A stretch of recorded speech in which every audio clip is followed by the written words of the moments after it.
People here may not recall this, but you were the great sex symbol of tennis in the 1970s.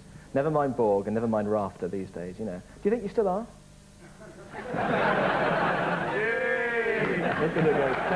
Yeah. I don't want to worry you, but it was all the men saying yes. No, but that time, you know, it's, we don't see guys with long hair and things like that. So what's at the beginning, and 70s was a good era for tennis for me, and anyway, it was good. Yeah, sure was. Had a good time. Well, stay there a second, because I mean, you were involved in many great epic confrontations during the 70s. But actually, if you've been watching BBC television 27 years ago tonight, you'd have witnessed one of the landmark occasions in the whole history of sport.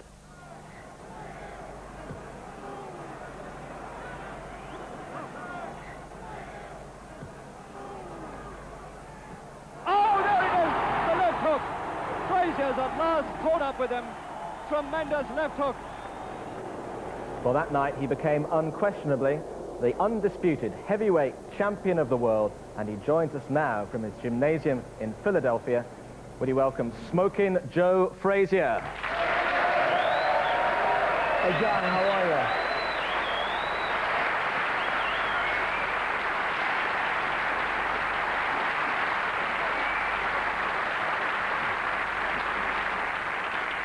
Now, Joe, the whole world used to stop when you used to fight Ali, and also when Foreman was involved in those amazing fights in the early 70s. How proud are you to have been involved now in what were those amazing moments when literally the world stopped to watch two guys slugging each other out? Yep. I would say, John, it was a lot of excitement at that time. Matter of fact, I think that we, two athletes that shut New York down, and I would say the whole entire world were there, and they see all the excitement going on, and I won that one, and that was the one I really needed to win. You sure did. And what was the most mind-blowing, perhaps the hardest fight you ever had? I think the hardest fight that I had was George. I tried him twice, and I couldn't get around this guy. And plus, as of now, this guy is still fighting, so therefore, I have nothing to be ashamed of, because George is a big, strong, tough guy. But you say George is still fighting, and he's only just a little bit younger than you. So why aren't you still out there doing it? Well, I would say I had ups and downs, here and there.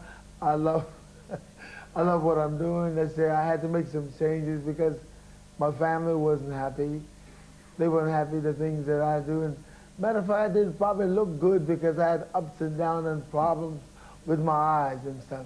Sure. But you had one comeback fight and called it quits after that. What was it that made you decide that it was time to call it quits? Well, but the comeback was more like, well, I thought I won the fight. I guess all the fighters in the world does feel like he wins the fight if he didn't win it. But I thought I would want it clear, and I look back, why should I keep going fighting, and therefore it looked like I can't win the fight of a good decision. So therefore I just hang it up. Now, do tell us, because your story is a real sort of Rocky stuff, rags to riches. Can you tell us a story about your left arm, which is all crooked, and which actually led to you having that amazing left hook? It was back in the days where my dad was had one arm, and I was his left-hand man all the time, and I stuck with my father everywhere I go. And in the afternoon when I come from school, I did my little chores and stuff, and then my mother gave me like an hour on the bag every day to hit. So therefore, I've learned to throw my left hook on my own, and it happened. Illy, you got any memories of watching Frazier Ali? Were you in some tennis tournament somewhere in the world? Of course I watch. I watch him very much. And it's, I think in the 70s, everybody watched them. That match in Kinshasa was unbelievable. And even in the Eastern country, people watching are interested in the box. Joe, I must ask you, because at the time of your great rivalry, a lot of bad words were exchanged between you and Muhammad Ali. Do you regret that now? Well, I would say that it was a great fight. We were two great athletes together. It was made to be. If you look back on the Bible, history doesn't reflect on the Bible, you understand? The Bible was here first. And then there was David and Goliath. Which were you? I'm David. I'm David. And I did a job that I had to do. And it was no animosity at that time. As time went along, then the butterfly got to the point where you want to call people different names, animal, and I don't think it was right. But the gentleman sitting next to you, I'm trying to learn how to play some tennis. All right. Maybe you can show me some pointers. Oh, wait, hey. I will if you come to Romania and beat up all these politicians, please.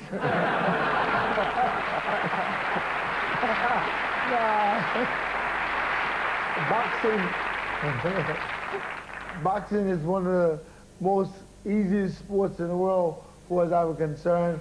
All you gotta do is go in shape, get right. The guy hits you, hit him back. So that's the way it is. You can keep your body in condition. Just keep on fighting. And this fight game is so great, and I love it. I grew up under the gymnasium, and I'm still here in Philadelphia, and I run a gymnasium for the young men. Joe, if Ali was sitting on this couch next door to Ilya now, what would you say to him? Would you sort of like to kiss and make up almost? I would say, let's do it again. You ready? Let's go.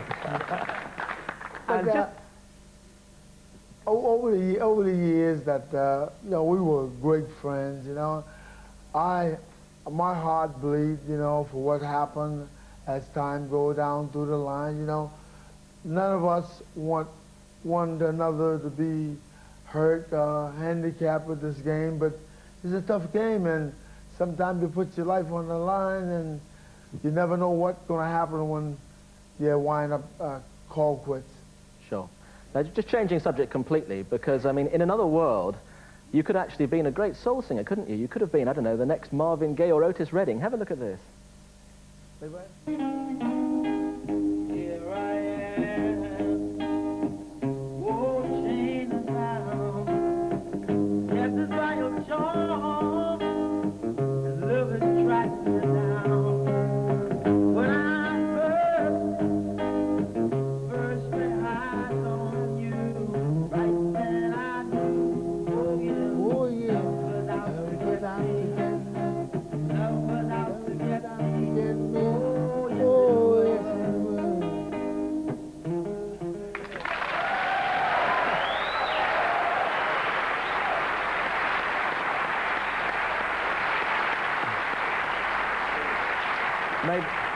Maybe you missed your vocation, Joe. Huh? Maybe you should have been a singer and not a boxer. Oh, well, I can do both of them. I kept it all together. Matter of fact, I was over there in '71 on a musical tour. And I love it. I met good people, and let's say, I always love London because there's a lot of excitement going on all the time. You guys don't ever sleep. Well, I hope you're right when we leave the program tonight. Just a final point to you, Joe, because if Lewis and Tyson fight this year, who do you think might be the next undisputed heavyweight champion of the world? I love Lewis. He's the big guy, you understand? Let's say he's taking on Holyfield or Mike Tyson. Simple Who's as that. fighting? Big man? Well, when Lewis, Holyfield, Tyson, who do you think is the best fighter in the world at the moment? Well, I have to talk to the champion. That's Evander Holyfield. He's the champion, so therefore my hats have to come off for him. I think he's a small guy. I don't think I would have no problem with him, not at all. Now he speaks like Mohammed. No? Well, maybe when they have the over 55s heavyweight championship, Joe, maybe you'll be in there pitching. Thank you very much for talking to us. Ladies and gentlemen, two legends of the 1970s, Joe Frazier and Ilya Nastasic. I love you.